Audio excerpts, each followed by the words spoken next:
Kita intro dulu. La la la la la la la la. Baik, Assalamualaikum warahmatullahi wabarakatuh kepada semua penonton yang bersiaran bersama kami dalam siaran pada malam ini. Seperti mana yang kita dah war-warkan pada malam ini, kami daripada Wave of Selangor mendatangkan dua orang influencer yang saya rasa tak asing lagi lah. Di kalangan rakan dan musuh. Di sebelah kanan saya ni, saya rasa ramai kenal. Ataupun kalau tak kenal pun dia masih pernah tengok ni. Anak muda. Lagu PN Best, penyanyi apa? Kumpulan apa? Dia ada kumpulan kan? Ada nama? Tak ada nama, dia macam Buskers, bukan? Okey, tak apa. Okey, siapa yang tak kenal, Bro Iqman Ibrahim. Dia banyak. Dia bukan dalam satu channel je. Dalam Reko ada, dalam apa lagi? Salah satunya Wave of Selangor. Wave of Selangor, Jombora. Banyak semua. Banyak. Dia ni macam saya ingat askar upahan lah. Dia siapa upah dia ada upah ke malam ni? Tak ada. Tak ada upah. Okey. Kita ikhlas. Alhamdulillah. Dia itu yang pertama, dan yang kedua saya rasa pun ramai kenal follower Ini dia. lagi kenal. Juta. Ya, betul. Juta tak dia? Juta. Kalau campurkan semua sosmed daripada YouTube. Yang sebenarnya saya dah kenal lama dia ni. Daripada satu sekolah. Ya. Masa sekolah tak berapa kenal sangat pasal dia pengawas. Oh. Dan dia senior. Saya senior setahun. Hmm. Jadi dia pengawas dengan high council ni dia tak kawan. Dia tak geng. Tak geng ya. Kita geng awet banyak. Cuma masa bersih ke berapa kita jumpa? Kita berjumpa bersih dua. Bersih dua. Jumpa dekat depan Masjid KLCC. Sampai ke mana kita berlari sana ke sana. Itu zaman-zaman kita rebel lah. Zaman bersama dengan Pakatan Rakyat Ya. dengan Anwar. Masa tu kami Masa berjaya tu dengan Anwar tu. Ya, masa tu kita bersama dalam Pakatan Rakyat dan kita sama bukan satu kapal lah. Ya. Man. Minta ambil lampu yang putih tu. Bagi cantik box kan? ni. Okey. Tak lampu putih tu. Ni. Bawa dekat sikit. Dah dekat ujung meja tu lah, dekat ujung meja tu. Okey. Tap dekat ruangan macam ada macam Swiss tu. Tap. Okey. Right. Malam ni kita Ada kita tak formal lah, kita boleh macam borak-borak je lah. Saya tadi petang kita bincang, Ya. kita kata malam ni kalau 3 speakers dia tak jadi, dia kena ada orang yang moderator lah. Jadi saya yang dah berjanggut sikit ni, saya nak dengar suara anak muda. Anak muda kan? Anak muda kan? Junior kan? Merdeka Junior lah.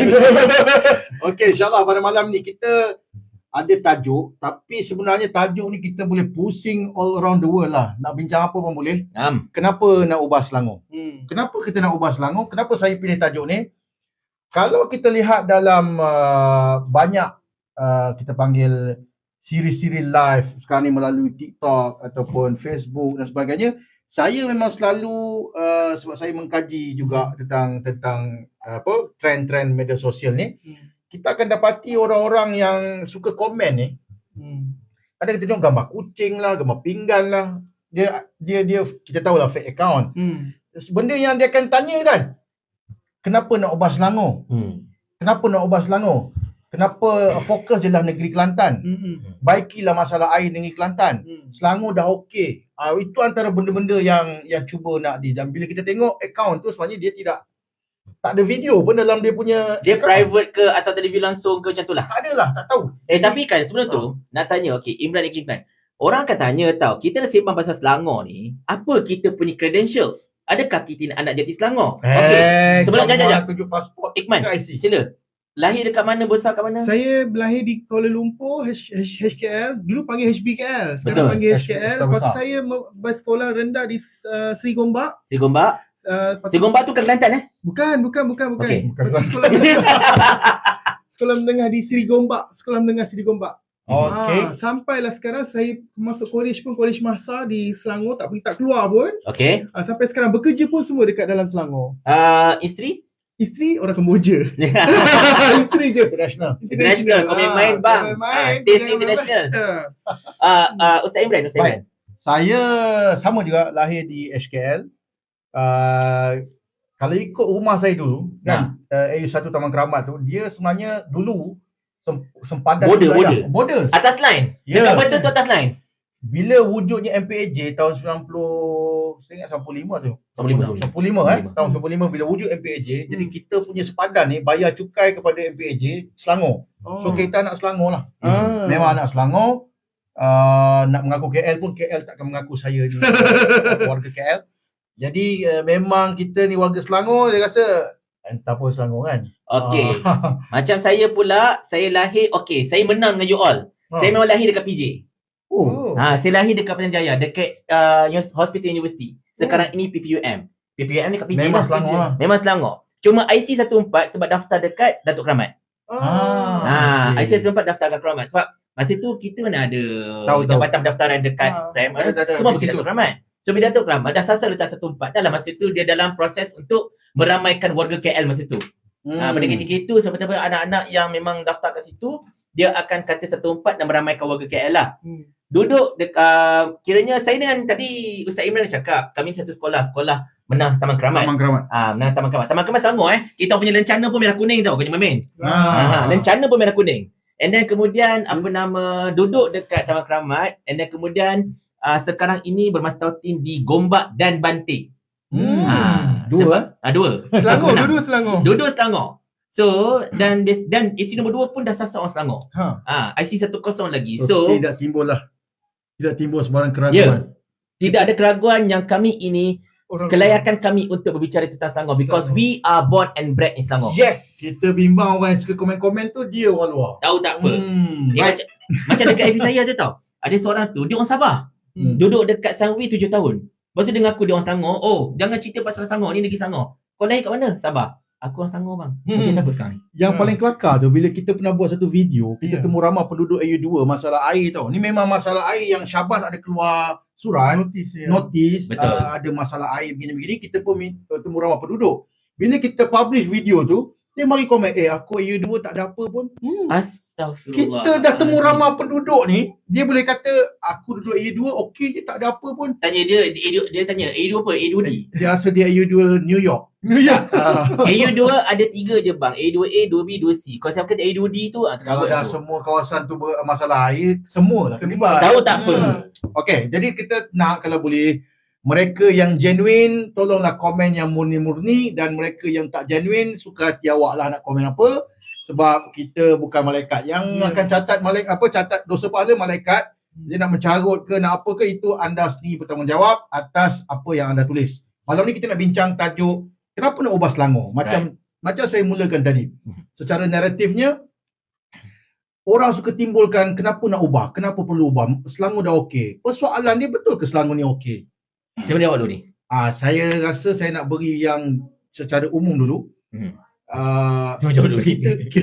Kita faham bahawa bila berlaku apa-apa isu politik dalam negara kita, biasanya kalau orang tak berpuas hati dengan prestasi sesebuah kerajaan, kerajaan bersekutuan lah saya maksudkan, bila ada pilihan raya kecil kan, satu kerusi dikosongkan kerana ada kematian, adun dan sebagainya, dia punya keputusan tu macam nak menggambarkan rakyat puas hati atau tidak dengan prestasi sesebuah pemerintahan atau pentadbiran. Jadi sekarang ni kita bukan bincang satu DUN yang dikosongkan atau satu parlimen yang wakil rakyat tu meninggal dunia. Kita tengah bincang 6 negeri yang akan diadakan pilihan raya negeri. Jadi dengan apa masalah-masalah dan isu-isu yang berlaku di peringkat nasional, peringkat kita kata peringkat Malaysia lah. Adakah 6 negeri ni yang akan jalani pilihan raya ni boleh menjadi satu ruang untuk rakyat menunjukkan protes mereka? Mungkin ada isu-isu yang Papa Barry Faiz boleh ulas. Dia macam ni tuan-tuan sekalian. Okey, pertamanya memang kita tahulah ini PRN, pilihan raya negeri. Bila namanya pilihan raya negeri, of course dia tidak akan mengubah kerajaan pusat. Walaupun Perikatan Nasional menang ke semua negeri ini pun, of course Perdana Menteri masih lagi Anwar Ibrahim. Sekurang-kurangnya kalau UMNO tak tuju rebel dia lah. Tiba-tiba pula UMNO kata, aku nak menyampaikan PH kalah teruk. Kita keluar daripada gagasan ini, berkemungkinan besar kerajaan boleh kolap. Tapi itu cerita lain. Tetapi, sebenarnya betul kata Ustaz Imran tadi, sekarang ini, pilihan raya negeri ini merupakan satu ruang sebenarnya untuk kita menunjukkan satu, apa yang kita panggil sebagai referendum. Okey? Sekarang macam ni tau. Negara kita ini negara demokrasi.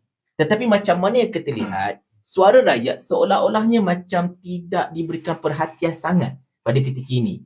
Bahkan suara mereka yang cuba untuk menyampaikan kritikan dekat social media pun seboleh-bolehnya cuba untuk didiamkan. Kan? Berapa ramai contohnya pemain social media daripada kamp yang berlawanan dengan kerajaan pada ketika ini, termasuklah obviously daripada pembangkang dan sebagainya, suara mereka ini didiamkan, sama ada di shadow ban ke ataupun disekat secara langsung ke, macam baru-baru ni kan kecoh akaun MB Kedah Sanusi Makno disekat dan dapat balik lah, alhamdulillah, lepas kena tekan dapat balik kan. Tapi yang peliknya kalau orang access daripada Singapura dapat. Itu masalahnya. So dia kata, oh ini TikToknya hal. Tak, masalahnya access Singapura dapat, access Thailand dapat, access Uganda dapat. Kan? Jadi benda itu kita tak naklah kata kerajaan kita ini tipu. Nanti kan Radio Karatan Poma. Tapi anda boleh fikir silakan. You can think by yourself lah. So sekarang ini sebenarnya isu banyak dekat negara ni, too much. Terlampau banyak sangat. Bermula dengan, saya tidak cerita tentang kenaikan harga barang yang memang telah terbukti pada separuh pertama tahun 2023 ini mencatatkan kenaikan yang jauh lebih banyak berbanding pada separuh pertama tahun 2022, iaitu peningkatan hampir 10 mata indeks inflasi, which is sangat-sangat tinggi. Tahu. And then kemudian, fine, orang kata, tapi masalah inflation kita 2.8% je pada bulan Mei. Betul. Inflation kita cuma 2.8%. Betul. Tapi masalahnya itu adalah purata keseluruhan. Kalau kita pecahkan, sebagai contoh, peralatan elektronik memanglah tengah drop gila-gila sebab orang tidak membeli. Orang tak beli orang tak beli handphone, orang tak beli gadget dan sebagainya. Jadi harga produk-produk tersebut turun dengan banyaknya sebab tak laku. Kan? Tapi harga benda asas, makanan dan minuman sebagai contohnya, harga makanan luar rumah, harga barang-barang yang tidak dikawal. Saya guna Saludin. Nak kutuk lebih susah, mana belakang ni je. Kan? Jadi je, kata macam barangan-barangan yang tidak dikawal ini meningkat naik. Beras import sebagai contohnya, meningkat naik dan mendadak dan sebagainya. So benda-benda ini yang lebih mencengkam rakyat. Rakyat tak peduli pun kalau baju murah. Rakyat tak peduli pun kalau handphone murah. Rakyat tak peduli pun komputer tiba-tiba drop bawah RM1, bawah RM10. IMIKA, belilah laptop dekat IMIKA. IMIKA sponsor Mana dia kita sedang bincang masalah keperluan ni. Yes, keperluan. Jadi rakyat sudah merasa sakit. Ditambahkan pula dengan kita boleh lihat kerajaan kita sekarang ini mentadbir seakan-akan seperti kakistokrat. Macam satu kumpulan pemimpin yang tak tahu cara hendak mentadbir. Bayangkan, kita tengok daripada 24 daripada 30 bulan 30 minggu untuk tahun 2023 ini, minta maaf kalau saya salah minggu tu, kita telah mencatatkan kehilangan duit daripada bursa kita, maksudnya duit dana asing tu tarik keluar oleh pelabur-pelabur asing tu daripada kita punya equity semua, melebihi 4.5 bilion ringgit. Dan ini menyumbang kepada ketidakstabilan ringgit kita, dan ini menyebabkan kita punya orang kata ekonomi semakin drop. Dan berita yang baru keluar 2-3 hari lepas, prestasi import ekspor kita menurun dengan banyak. Bahkan untuk beberapa sektor, kita punya ekspor menurun lebih daripada 30% berbanding dengan tahun lepas. Dan bila ekspor itu menurun, pendapatan kita pun menurun. Bila pendapatan kita menurun, macam mana kita nak generate income untuk negara ini? Kalau kita perhatikan pada suku pertama KDNK, Datuk Seri Anwar Ibrahim belum ngomong apa. Kebanyakan yang dapat 5.6% kan? Banyaknya datang daripada banyak kutipan cukai. So takkanlah sampai sudah kita nak mengharapkan kepada cukai semata-mata. Macam mana kita tahu orang kaya-kaya ini, T20 ini, makin lama mereka tak nak makin bayar cukai kalau boleh. Sebab mereka ni kedekut nak mampu. Standard lah tu. Kan bila mereka ini tanpa banyak ditekan untuk bayar cukai sebagainya, mereka sama ada akan lari meninggalkan negara ini ataupun mereka akan cuba untuk menipu cukai sebagainya. Itu yang kita takut. Dan last but not least, tentang subsidi. Macam mana kita tahu subsidi barang-barang keperluan kita yang kita confirm subsidi petrol dan diesel dan kini subsidi minyak masak semuanya akan disasarkan. Yang ini saya sentuh, saya nak buat video sana ni tapi tak sempat nak buat video ni, so saya nak jelaskan secara live. Timbalan Menteri Kos Sara Hidup iaitu Fuzal Saleh, dia kata apa tahu? Dia kata subsidi bersasar ini akan dinikmati oleh 5.8 juta penduduk Malaysia. Okey.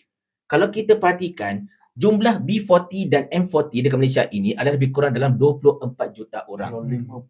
Kalau 5.8 je dapat menikmati, maknanya akan ada hampir 20 juta orang, 20 juta masyarakat yang akan tidak dapat menikmati subsidi tersebut. Dan ini termasuk anda tau. Kemungkinan besar akan termasuk anda semua ni. Anda yang komen ni. Anda yang komen, termasuk anak bapa. Termasuk, jangan ingat anda ni penyokong Anwar Ibrahim, penyokong Kerajaan Perpaduan, anda ada kad penyokong Anwar, anda dapat subsidi. Jangan harap. Tak dapatnya bang. Kau tunjuklah, aku ahli PKR, ambil kau photostat lah kau sijil tu pun kan. Ahli cemerlang PKR cabang mana? Dong, kau tak akan dapat subsidi dia. Kan? 58 juta orang saja yang akan menikmati subsidi tersebut. Dan saya takut ini ada kesan berantai. Bayangkan orang kaya-kaya. Okey, nak macam mana Ustaz Imran? Kata Ustaz Imran seorang T20. Okey, pemilik sebuah kilang. Kilang mengeluarkan produk, for example, lampin budak. Okey. Sekarang ini Ustaz Imran tidak lagi menikmati subsidi elektrik. Bil elektrik oleh Ustaz Imran, kalau bulan lepas, ialah lebih kurang katakanlah RM300,000. Bulan ini kerana tidak ada subsidi, bertukar menjadi RM1 juta. Kos meningkat berapa banyak? 700 juta. Terpaksa naikkan harga. Yes, terpaksa naikkan harga dan serapkan kerugian tu. Siapa yang akan menerima akibatnya tuan-tuan? Kalau harga naik, anda semua. Selamat datang ke era harga naik. Ini bukan cakap kosong ya. Tolong selami dengan minda yang sejahtera. Tolong fahami apa yang kami katakan ini akan terjadi dan pasti terjadi sekiranya kalau subsidi ini disasarkan dan terus membebankan orang-orang kaya dalam mereka bayar cukai tinggi. Sila kalau Iqbal nak tambah. Nanti jap. So jadi apa yang Faiz Papa Berry sebut tadi? Nak sebut Faiz ke Papa Berry ni? Mana-mana boleh. Okey, saya Papa Berry lah pasal studio dia. Orang pun kenal dia Papa Berry. Tolong follow dia punya Facebook dan bukan Facebook, dia punya account TikTok Papa Berry Studio. Jadi bermakna berdasarkan penjelasan tadi, bila kita menjalani ataupun melalui pilihan raya negeri, sebenarnya bukan isu-isu lokal setempat. Betul. Atau negeri saja yang main peranan. Maknanya isu yang peringkat nasional pun sebenarnya memberi kesan kepada pengundi membuat pilihan. Betul. Walaupun kalau satu DUN saja yang pilihan raya kecil, protes rakyat boleh dilihat dalam pilihan raya tu. Macam contoh lepas PRU 15, kan ada PRU PIK kan? Padang Serai. Itu menunjukkan bahawa kalau kita kata apa isu yang berlaku di lokal tempat tu tak ada. Tapi kita boleh nampak rakyat protes atau rakyat tunjukkan dia punya apa yang disebut referendum tadi. Jadi bila 6 negeri ada PRN, kita memang tiap-tiap negeri dia akan main isu-isu tempatan. Tetapi sebenarnya isu yang bersifat nasional juga memainkan peranan penting untuk menentukan rakyat menyokong atau tidak pemerintahan yang ada di peringkat persekutuan. Betul. Jadi saya nak tanya pula Iqman. Jadi kita dah pergi di peringkat nasional. Sebelum cerita pasal indeks saham apa semua saham tu. Iqman sebagai anak Selangor, yang saya kenal banyak dia punya link dia punya kabel dengan anak-anak muda ni kan. Apa isu-isu tempatan yang Iqman tahulah? Buat saya tengok Iqman bukan di Gombak saja, sampai ke Kapar, ke mana saya tengok. Dia kabel dia HDMI. HDMI ada lagi. Okey boleh. Boleh. Berapa ni sekarang 4K dah. 4K. Bukan apa 1080 ni. Jadi maknanya Iqman punya rangkaian tu luas. Iqman banyak melihat isu-isu di Selangor, bukan di Gombak sahaja. Mungkin ada isu-isu yang Iqman boleh share yang kata Selangor tak ada masalah, Selangor dah okey, kenapa walaupun nak kacau di Selangor. Mungkin Iqman boleh kongsikan. Okey, bismillahirrahmanirrahim. Saya sendiri saya nak main isu tempatan lah, sebab mungkin Papa Berry dah sentuh di isu nasional. Saya sendiri macam contoh di Greenwood. Untuk di Greenwood sendiri saya banyak anak muda datang menceritakan tentang dia panggil infra macam padang, tempat-tempat futsal yang mana diorang ada benda tu tapi tidak dibaik pulih. Fokus lagi di Greenwood, di mana kita tak ada saluran. Mana nak cakap nak repair padang kat mana. Ni pengalaman sendiri di zaman Ustaz Asbullah menjadi YB, kita ada saluran untuk membuka kepada ahli majlis lah, khusus kepada ahli majlis. Dia pun duduk sini kan. Saya antara penerima kebolehan tersebut. Direct pergi ahli majlis. Direct kita ada kebolehan pergi direct, tapi kita tengok ahli majlis pun kita tak kenal di sini. Dan bila pertukaran antara Mencandi dan Gombak Setia, kita nak pergi kepada Hilman tak boleh sebab dia bukan kepada infrastruktur, kepada ahli majlis, dan ahli majlis akan refer kepada MPS. Terbatas kuasa YB dekat situ. Sebab YB pun dia ada kuasa juga untuk kepada ahli majlis ni. Sebenarnya dia mungkin dia ada kuasa dia lah, tapi bila Majlis dengan YB ni tak berapa ngam lah, dah parti dah lain-lain dah kan. So Hilman pun bangkang kan.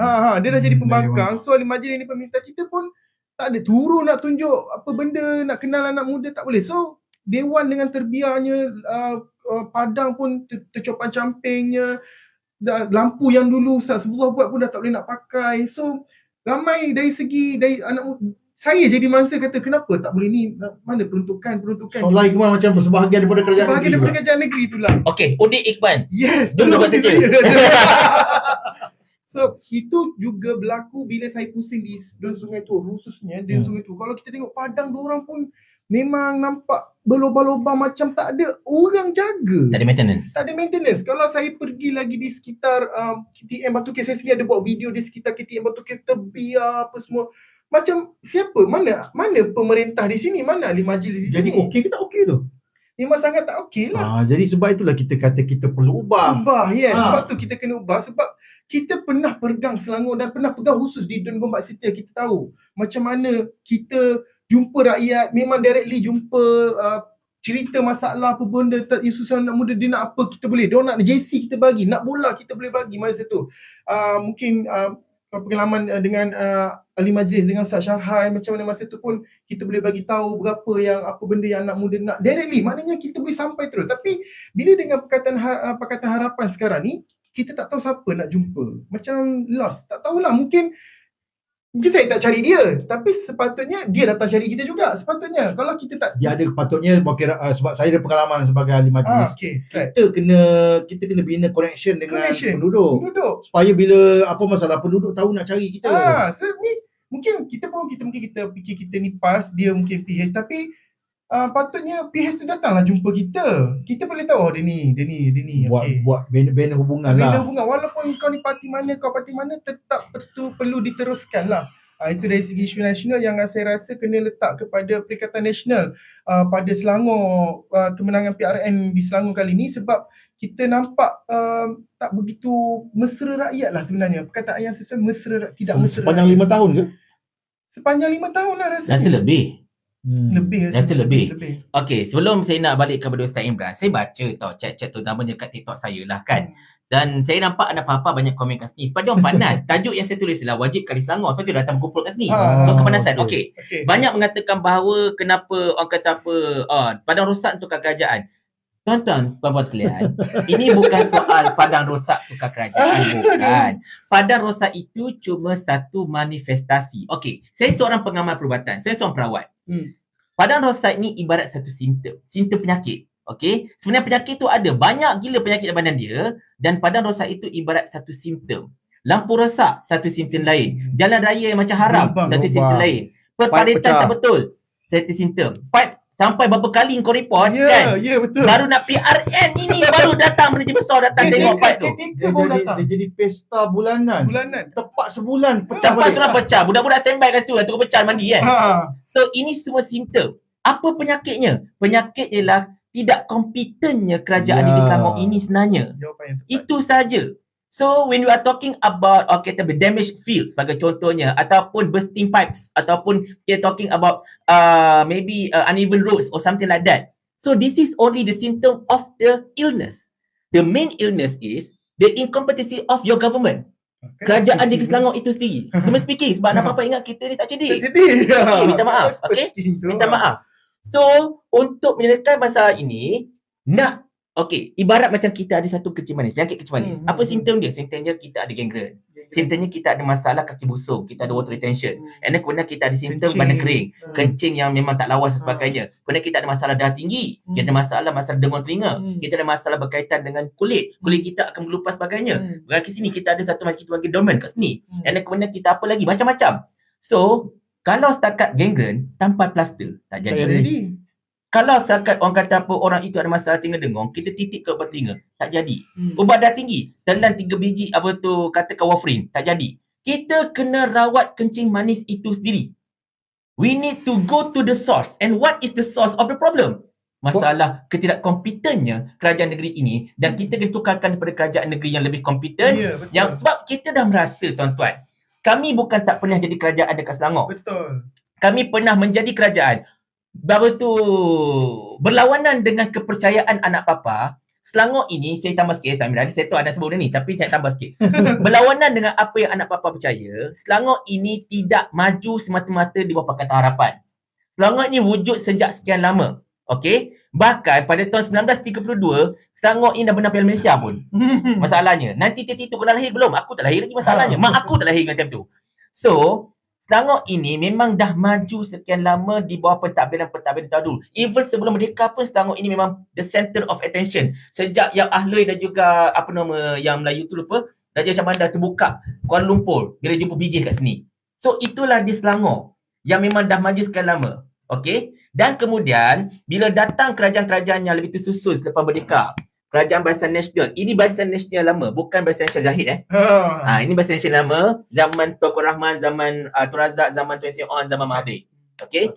Datuk Harun. Masa tu kita ada banyak MB yang power-power. Harun Idris, kita ada Hormat Rafi'i, kita ada Ahmad Ghazali, kemudian kita ada Mat Taib kan, Muhammad bin Taib. Okey. Apa tu MB Selangor paling popular dalam sejarah. Muhammad Mat Taib. Mat Tyson kan. Baik tu orangnya tu, terus terang. Mat Taib memang sangat-sangat baik. Cukup masa rakyat. And then kemudian tukar pula kepada Abu Hassan Omar selepas krisis 99. And then kemudian tukar kepada Khair Toyo. And then kemudian MB yang paling bagus dalam sejarah Selangor, arwah Tan Sri Khalid Ibrahim. Masa Tan Sri Khalid Ibrahim, kita menang PRU ke-8 ke-12 PRU ke-12 tahun 2008. Kita dapat 3 negeri time tu. Kita dapat masa tu Penang, kita dapat Selangor dan kita of course kekalkan Kelantan masa tu kan. Perak. Tapi Perak lepas tu tak jadilah. Lompat Agong PKR dan DAP lompat kan. PKR dan DAP yang lompat bukan kami. Okey. Kemudian di bawah Tan Sri Khalid Ibrahim, masa tu Selangor betul-betul jadi negeri yang betul-betul cemerlang. Betul tak sebenarnya? Ya betul. Diakui. Sultan pun akui. Betul. Mana pihak istana pun nampak progres di peringkat pentadbiran negeri, ekonomi.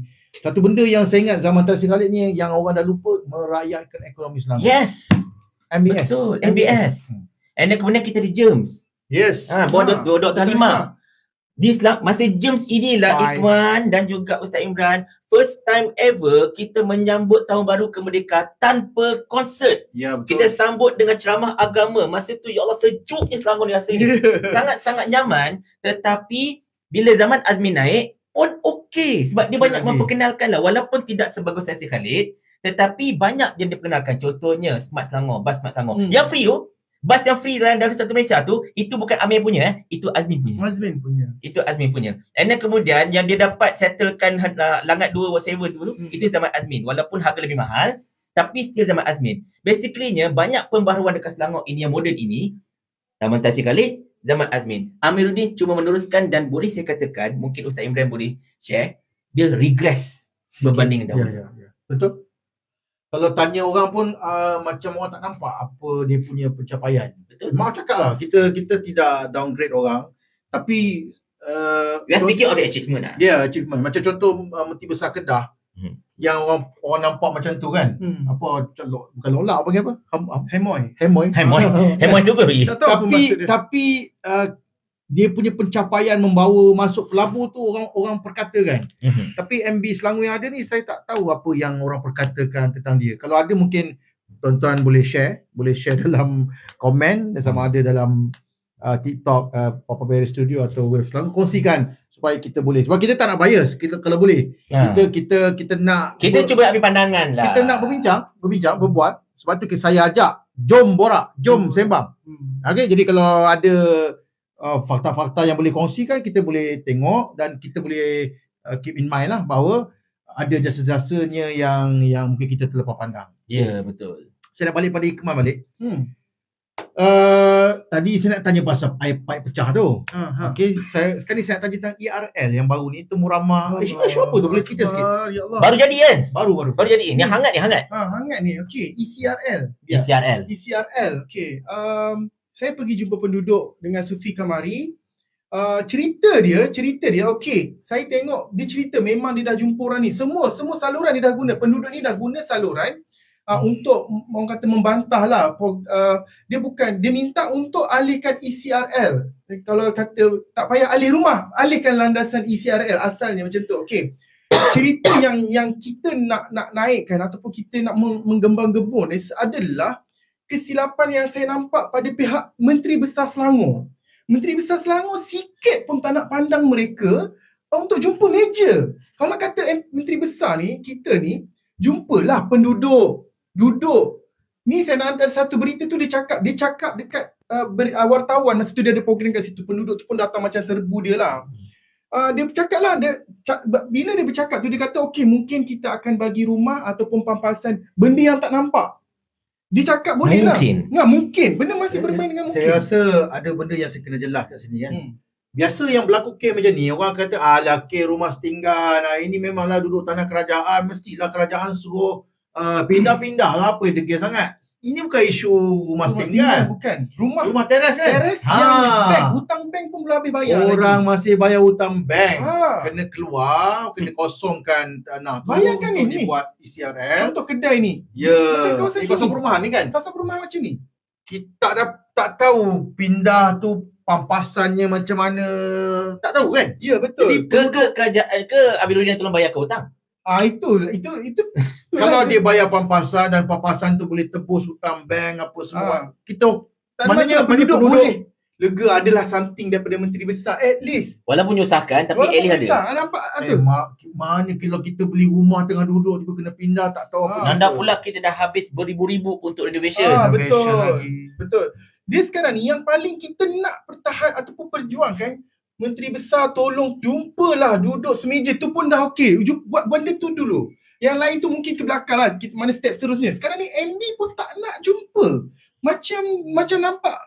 Bukan, macam nak kata macam tu. Korang ni macam tu lah nak cakap. Macam datang tu buat sibuk lah. Macam benda ni kecil sangat. Dia tak tahu anak-anak pinak. Tapi percayalah Ustaz Imran dan juga Iqman, dan PRN ni dia akan turun. Itu kita tengah apa? Sufi Kamari pun tengah dia akan turun. Dan PRN ni dia akan turun. Macam yang kes pipe pecah tu lah. Sekian lama. Setiap bulan pesta pipe pecah. Jalan jam. Jadi jalan kereta kena lalu jalan kedai apa semua, kedai terpaksa tutup sebab banjir dan tak ada air, rugi rumah. Sekian lama tak nak turun langsung kan. Nak PRN turun. Tengok kejap turun. Itu saya cakap masa jadi caretaker ni lah nak turun, tengok nak tag orang ni sampah apa semua. Masa sebelum PRN tak ada pula kita nampak benda ni dia nak turun ke apa. Saya nak simpan satu pasal saya follow Iqmal punya video-video ni. Ya, betul. Ada pasal surat. Yang tu jagi. Kita simpan dulu bagi ramai. Ni ada surat ni, ada penting, satu surat yang sangat-sangat luar biasa. Kita akan dedahkan lagi. Sekarang ni saya nak pergi balik pada Papa Berry. Okey, sekarang ni nak tanya pasal Papa Berry banyak mengulas berkaitan dengan ekonomi dan sebagainya. Mungkin orang tak faham apa fungsi ekonomi, apa fungsi dan apa kaitan ekonomi dalam kita panggil sosiopolitik lah. Okay. Dia mesti ada kaitan sebab orang bisnes dengan orang yang terlibat dengan perniagaan, dia sebenarnya hidup mati dia bergantung dengan orang politik yang naik. Betul. Okay, so waktu bila timbul isu PN terima dana judi lah, itu mewujudkan persepsi bahawa PN ni nak menang pilihan raya kena terima dana judi. So mungkin orang tertanya juga, Datuk PH terima dana mana? Mungkin ada maklumat yang boleh kita.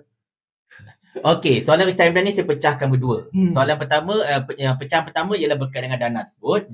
Pecahan kedua ialah apa kaitan ekonomi, apa kaitan kerajaan lah senang cerita dengan perniagaan sebagai contohnya, sebab kami sebagai peniaga tentang ekonomi sebagainya lah. Okey.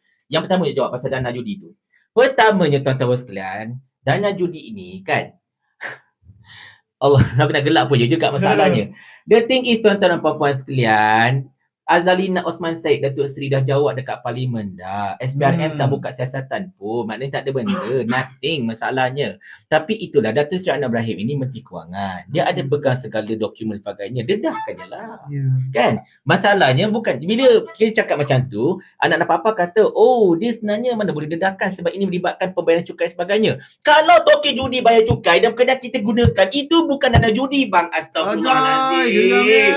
Tahu tak? Kalau Vincent Tan bayar cukai dekat kerajaan ataupun Sport Toto bayar cukai dekat kerajaan, and then duit itu digunakan whatever, itu bukan dana judi bang, itu duit cukai. Tahu tak? Dana judi macam ni tau. Katalah kita ambil contoh, kata nama saya bukan Faiz, bukan Papa Berry, nama saya kata yang Ahloy. Saya buka kedai judi. pasti miskin Sdn Bhd. Kan? 4 ekor pasti miskin. Bagi dana. Okey Iqban, ini duit keuntungan pasti miskin. I bagi you 3 juta. You kasih kacau itu company lain. Iqban telah menerima dana judi dari saya.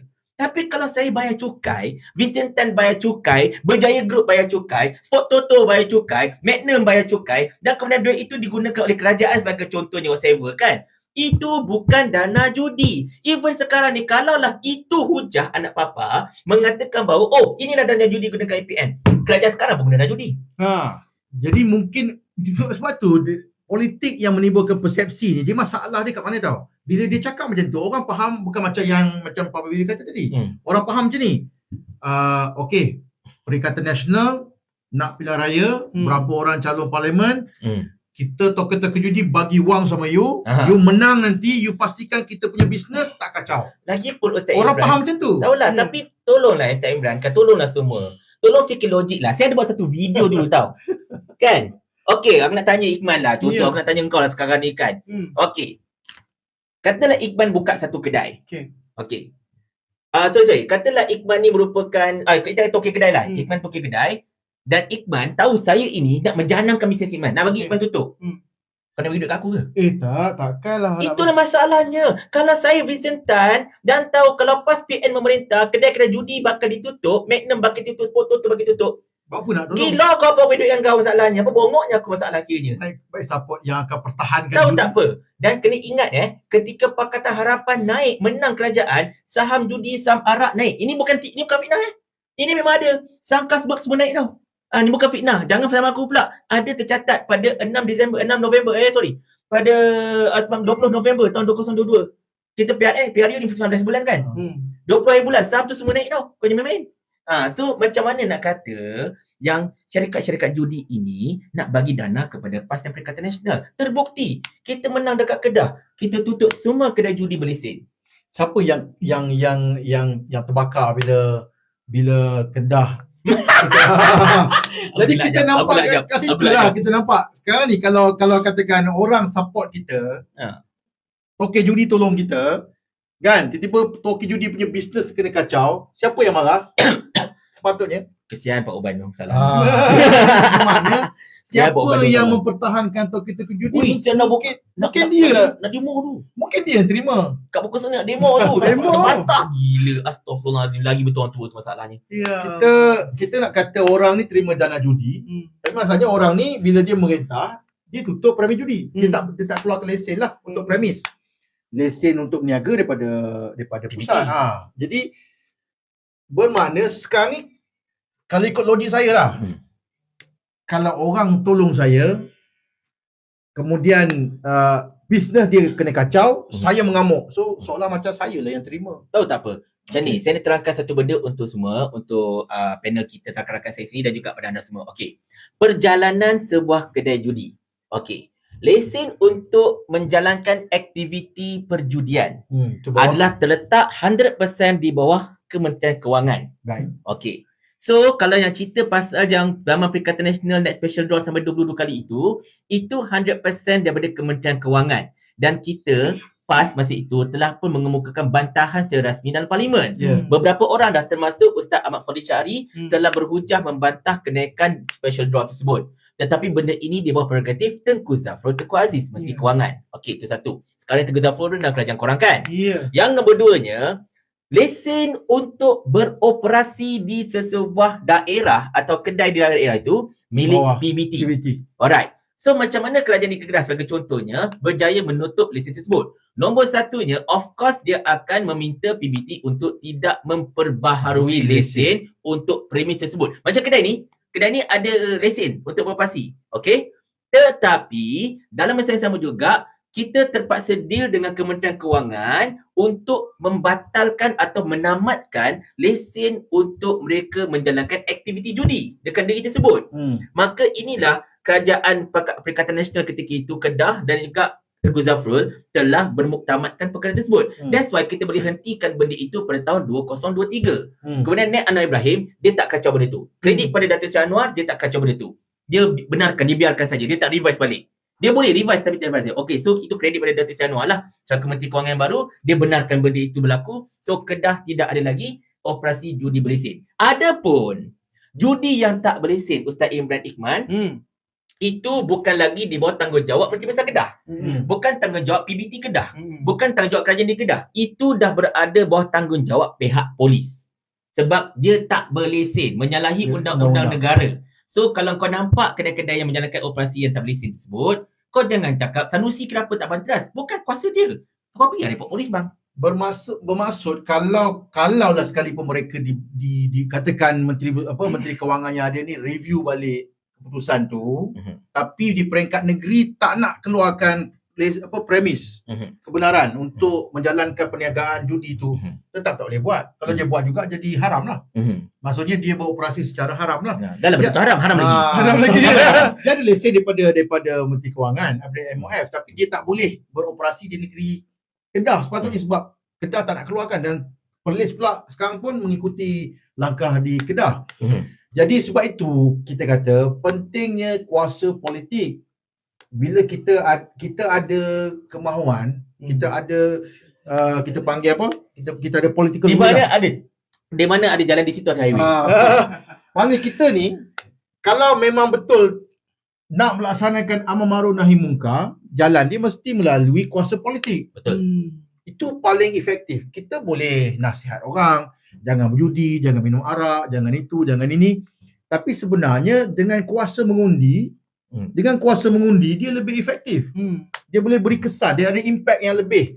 Sebab itu bila kita bincang pasal PRN dalam 6 negeri dan kita fokuskan negeri Selangor, mesej yang kita nak sampaikan ialah anda ada kuasa sebenarnya menentukan negeri ini nak jadi baik ke nak jadi buruk. Dengan pilihan yang anda buat pada hari mengundi nanti lah. Okey, apa lagi isu yang kita nak bincang? Ustaz Imran, sebelum saya nak tambahkan, saya kata ada 2 part. So part pertama saya dah judi dah settle.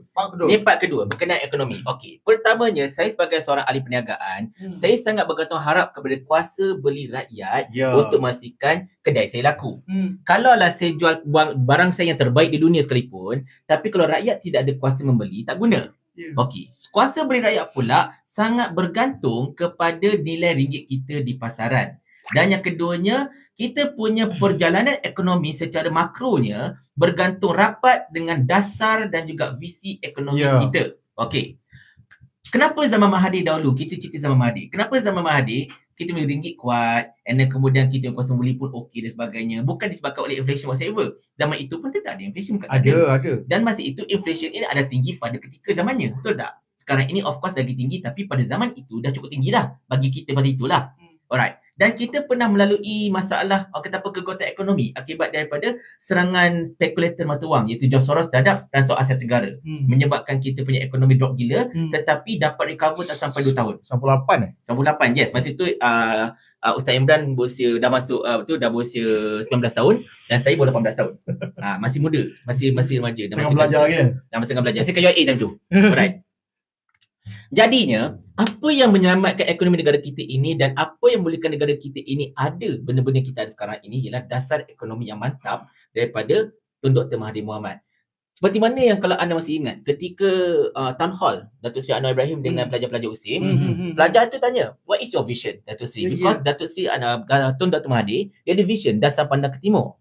Okey. Di situ kita tahu dah negara ini akan berubah daripada negara pertanian pada tahun 70-an bergerak kepada negara perindustrian. Masa itulah kita ada macam-macam benda, proton dan sebagainya. Cuma of course, kita akui ada beberapa perkara yang Tun buat silap. Sebagai contohnya, Tun terlampau fokuskan pada dasar untuk buat kereta nasional tapi tak fokuskan kepada pembangunan urbanisasi. Maknanya dari segi pengangkutan awam yang efisien tu dia tak begitu fokus sangat. Tak apalah, yang lepas bypass lah. Okey. Tetapi at least dia dasar. Kilang-kilang banyak masuk dekat Shah Alam sebagai contoh kan. Sebab tu Selangor kaya bang. Sebab Selangor ini dijadikan sebagai negeri industri. Cuba kalau pada ketika itu Tun Dr. Mahathir jadikan Kelantan sebagai negeri industri, Kelantan yang kaya. Kan? Kelantan. Tapi kena faham ni kena cerita minta maaf masa sikit. Setiap negeri kat Malaysia ini memang kadang-kadang ada digazetkan untuk bidang-bidang tertentu. Kedah digazetkan sebagai negeri pembekal makanan, pembekal beras. That's why Ingat sawah padi itu saja ke orang kampung buat? Tak. Sawah padi itu telah digazetkan sebagai kawasan pertanian. Sebagai kawasan sawah. Tak boleh buat apa. Tiba-tiba orang sawah tu kata, oh aku tak nak buat padi lah, penat. Aku nak buat disko sini. Tak jadi bang, tak boleh. Buat. Dia bukan untuk residensi. Bukan untuk residensi, bukan untuk komersial, dia untuk pertanian. So kau kena faham. Jangan kata, oh tengoklah negeri PAS tak boleh mundur. Sebab memang negeri itu digazetkan untuk itu. Kan? Macam Kelantan sebagai contohnya. Memang negeri untuk pelancongan dan juga untuk penghasilan kraft. Kan? Dan juga Kelantan ini lebihnya kita nak panggil sebagai negeri yang merupakan orang kata apa, negeri di bahagian pinggir negara ini. Nampak tak? Kita panggil kampung lah saya cerita. Kelantan dan Perlis tak jauh beza pun sebenarnya. Sangat tak jauh beza. Cuma people are not speaking about Perlis lah secara asasnya. Dan saya tak nak cerita tentang Kelantan ini telah dianaktirikan 30 over years whatever kan. Kita tolak tepi yang tu, panjang cerita nanti. Tapi gazetnya Selangor dan Pulau Pinang ialah negeri-negeri yang memang ada industri. Semua industri campak ke situ. Kan? Pulau Pinang ada port. Selangor ada port. Johor ada port. Johor ni pula dia pecah dua. Johor Utara, Johor Selatan. Johor Selatan is all about industry. Yes. Sebab ada port, Tanjung Pelepas dan sebagainya. Sebab dia dekat Singapura. Johor Utara membekalkan orang kata apa, produk-produk tanah. Kan? Kena faham dekat Muar, dekat Segamat, whatever dekat Kota Tinggi itu produk tanah. Dekat bawah itu lebih pada industri. Kan? Dan juga tempat boleh katakan semi bebas cukai lah. Sebab ada JPO sebagainya. Okay. So, setiap negeri ini ada gazet dia, tuan-tuan. This is fact. Jangan nak kata saya tipu whatever, saya kencing whatever, tak. This is fakta yang memang anda kena tahu. Jadi adalah tidak adil, oh Selangor nak jadi Kelantan, Selangor PN nak jadikan Selangor Kelantan. No, Selangor is Selangor. Siapa-siapa merintah pun dia ikut. Dia akan ikut gazet negeri itu berfungsi sebagai apa. Macam kalau industri, maknanya siapa memerintah pun dia akan jadikan industri itu sebagai satu pendapatan negeri. Saya tertarik Zul Izi ni kan, anak papa seorang ni kata Kelantan gagal. Kalau ikutkan, you kata Kelantan gagal sebab Kelantan ni tidak ada bangunan tinggi. Okey, dia punya stesen bas tu tak cantik sebagainya. Tetapi urus takbir Kelantan adalah antara yang terbaik dekat Malaysia. Bukan saya kata, bukan Ustaz Imran kata, bukan Tok Guru Jadi kata, tetapi Jabatan Audit Negara yang kata urus takbir yang terbaik bertahun-tahun berturut-turut sebelum dikalahkan oleh Terengganu tahun lepas. Terengganu beat Kelantan akhirnya kau hajar tu. Betul-betul saya bangga kan. Macam saya mendapatkan urus takbir terbaik, urusan kewangan terbaik whatever. Ini kata-kata Jabatan Audit Negara tau. So maknanya Kelantan ini tidak gagal. Dan kalau kita tengok kan, orang kaya-kaya kat Malaysia ni majoriti orang Kelantan. Bos-bos dekat KL ni kebanyakan orang Kelantan. Kan? Mereka yang betul-betul menghidupkan ekonomi dekat Selangor KL ni orang Kelantan. Megah Holding orang Kelantan. Tahu tak? Mustafa Kamal orang Kelantan. Jangan main. Mustafa Kamal Kelantan, Megah Holding. Cerita mengkonfirm anak papa itu cerita dia kan. So the thing is tuan-tuan dan sekalian, kita nak khabar kat sini, Selangor is Selangor. Masa kita pegang Selangor dulu pada tahun 2008 sampai 2015 sebelum perpecahan Pakatan Rakyat. Tak jadi Kelantan pun. Dia tetap tak mundur macam Kelantan, bahkan lebih prosper lagi masa itu. Dan kita pernah pegang majoriti Pernah pegang majoriti kat Selangor. 15. Tak, bukan kita macam kek tu bahagi 3 sama. Kita dengan PKR sama. PAS 15, DAP 15, PKR 14. PKR bawah, sorry, PKR bawah. Dia sebenarnya pasal claim isu Kota Damansara. Kerusi dia. Bila PAS masuk sebab PSM, pasal kursi tu dia bagi pada PSM. So dia claim patutnya kalau dia ni, dia juga ada 15 kursi. Tak apalah, saya kira masa tu pembahagian kursi tu even. Ya, even. Patutnya kek tu dipotong sama. Maknanya masalah ada orang dapat kepala lah. Tak apa, kita akan cerita. Okey, sikit cerita lagi. Tapi bila PMS pada ketika ini, bila jawapan kepada budak USIM tu, orang tanya vision, dia cakap pasal sakar dengan rasuah. Nampak sangat kerajaan kita ni tidak ada dasar, tidak ada vision. Bila tak ada dasar, tak ada vision, nak macam mana Panjang Ikhman?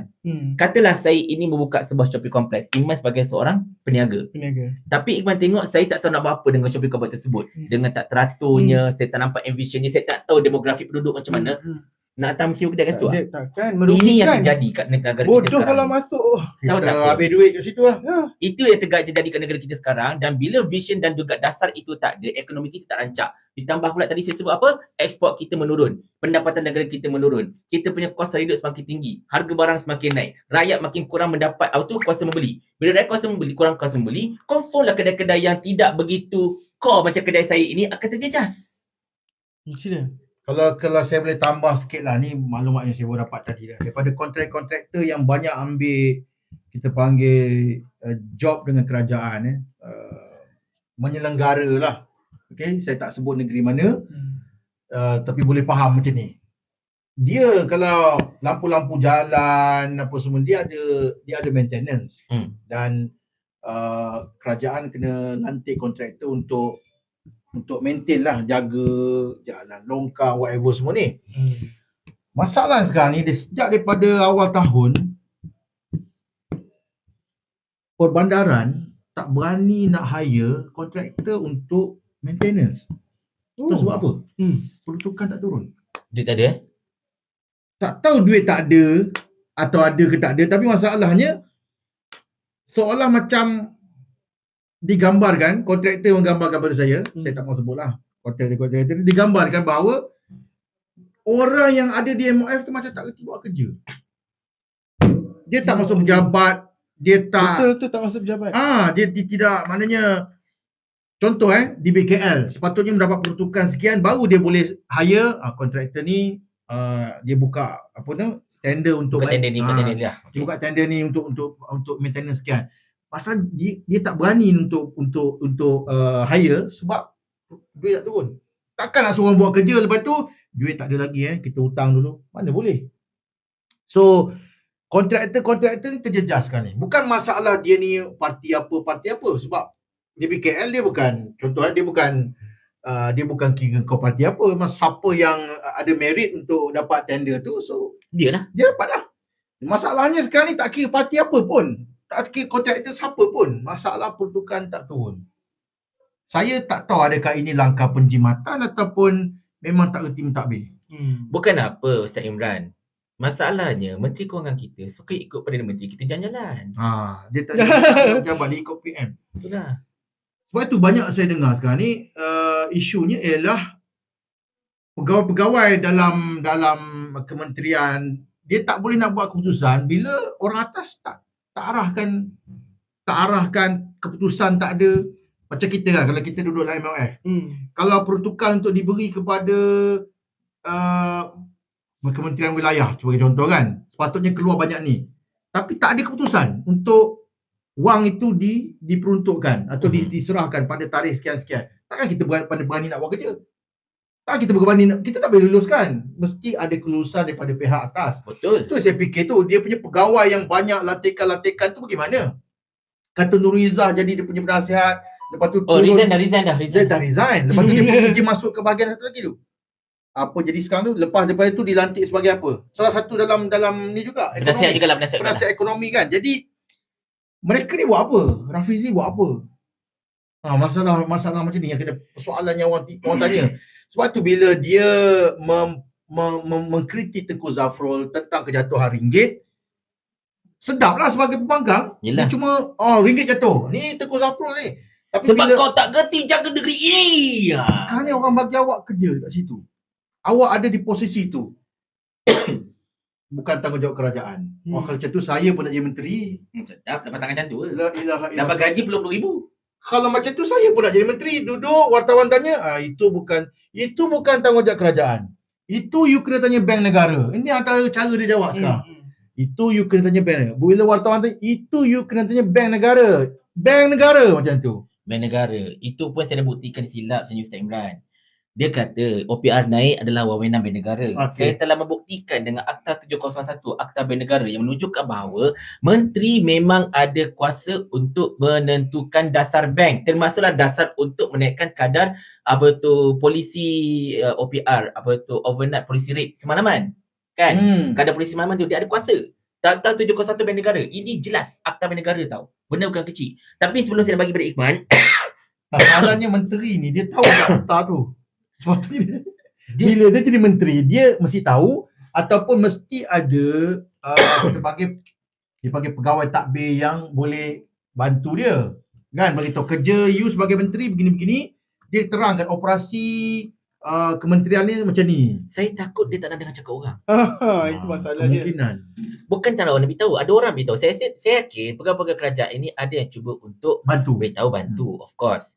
Mana-mana menteri pun macam tu. Saya tahu sebab saya memang rapat dengan beberapa menteri kan. Of course macam Ustaz Derih dulu kan. Pun dia banyak briefing dan sebagainya kan. Kita pun rapat dengan Ustaz Tuan kan, kita macam mana. Maknanya bila dia masuk dia jabatan tu, of course dia akan brief. Dia akan debrief, dia akan brief everything. Tapi saya takut yang Perdana Menteri kita, Menteri Kewangan kita sekarang ini, dia tak nak dengar cakap orang. Orang duk brief dia, tapi tak dengar. Dia asli dia pandai. Kita tak tuduh. Tapi ini pandangan kita lah, peribadinya lah. Kalau salah minta maaf. Tapi seolah macam tu sebab banyak silly mistake tau. Minta maaf Iman Awi masa sikit. Banyak silly mistake. Sebagai contohnya yang kecoh sekarang ni pasal dokumen Felda. Dah sah dokumen itu berkenaan dengan penerbitan sukuk jaminan kerajaan. Kan? Apa tu government guaranteed bond. Okey, benda itu memang dokumen penerbitan sukuk 190 juta dah sah dan sukuk itu pun kalaulah Datuk Seri Anwar Ibrahim dapat brief yang betul daripada Eji Jusoh, which is saya yakin Datuk Seri Eji Jusoh ada berikan briefing tersebut pada beliau berkenaan dengan pemulihan Felda. Ada 3 jalan. Nombor satunya of course pelupusan hutang Felda, pelupusan hutang peneroka.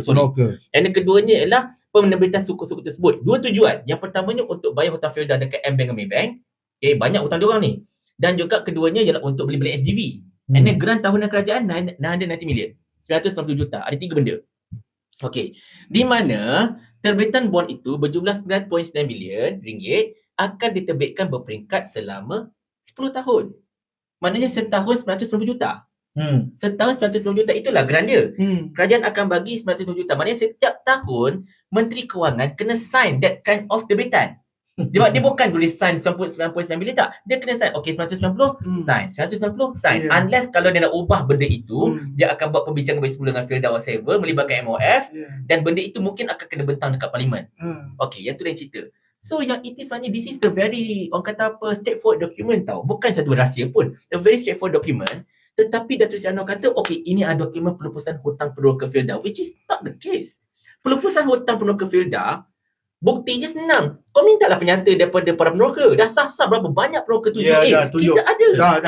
Kita ada benda ni. So itu yang kita risau. Nombor satunya saya ada buat video. Baru saya buat video malam tadi berkenaan dengan adakah Perdana Menteri kita ini mudah terkeliru. Dia sign benda tanpa dia tahu apa dia sign. Kita takut yang tu. Sebab kalau benda itu dah terjadi, sejak dia Perdana Menteri, dah banyak dokumen dia sign. Termasuklah perjanjian persempadan dengan Indonesia, Laut Cina Selatan, Laut Sulawesi Selatan dan juga Laut Selat Melaka yang berkemungkinan melibatkan Ambalat. Saya takut dia confuse benda tu. Bukan nak tuduh apa-apa, tapi takut dia confuse. Dia sign, dia tak tahu apa dia sign, dan tengok-tengok Allahu Akbar, apa aku sign ni? Sudah. Kena harap tak begitu lah. Harapan macam tu lah. Okey, tapi sebelum balik pada Iman, saya baca banyak komen ni Syed Imran, banyak yang bercerita tentang sekarang ni tengah kecoh dekat dekat taman dekat Kelang tu lah, taman apa nama dia? Betul, Sirih, Taman Sirih dekat Kelang ni. Sekarang ni tengah kecoh sekarang ni dan nampaknya memang ada sedikit kekecauan berlaku di antara pihak yang nak buat ECRL tu dengan penduduk, dan penduduk sekarang ni tengah betul-betul marah sekarang ni.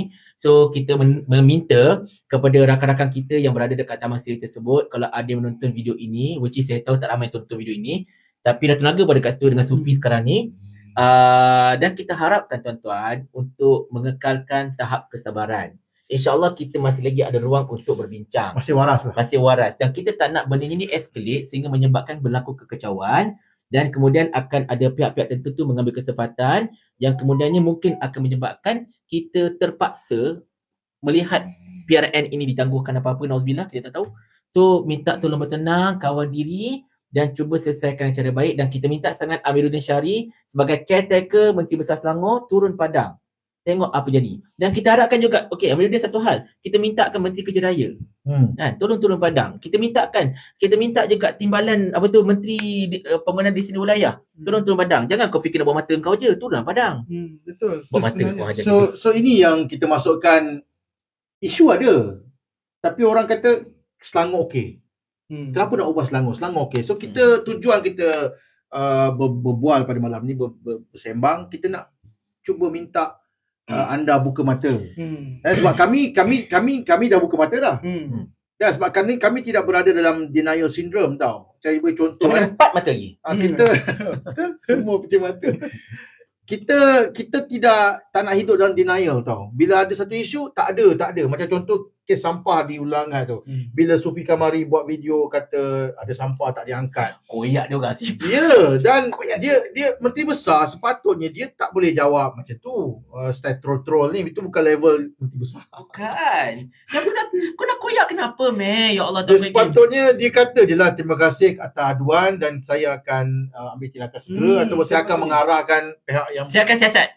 Siasat saya akan arahkan dan bila dah buat terima kasih, sekarang sampah dah angkat. Tapi bila dia jawab macam tu, Sufi dia pergi tengok jalan tu, Yang tempat di viral tu saja diangkat sampah, yang lain tu sepanjang-panjang tu masih lagi sampah bersepah. Jadi itu menunjukkan ada masalah, ada inkompetensi dalam pemerintahan dan pentadbiran negeri Selangor. Jadi kita tak nak pengundi pun tertipu dengan sindrom penafian atau denial syndrome ni kan. Bila tu nafi.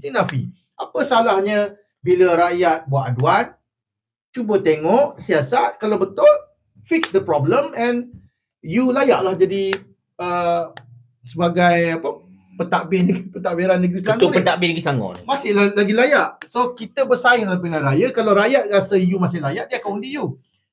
Tapi bukan sekadar dengan Sufi tau yang Amiruddin ni koyak. Dengan Papa Gomo pun koyak. Dia Papa Gomo koyak pasal apa ni isu yang dia siap buat video kan dia sama Papa Gomo tu. Yang dia buat video dengan Papa Gomo tu pasal apa tak ingat. Ada isu. Tapi itulah dia boleh koyak. Dia siap mention Papa Gomo satu video kan. Papa Gomo kata, Allahu Akbar, Amiruddin, kau bukan level aku lah nak koyak masalahnya. Aku bukan level kau untuk kau koyak dengan aku masalah. Kau tu MB. Kita hashtag Selangor Baru pun dia respon. Betul lah.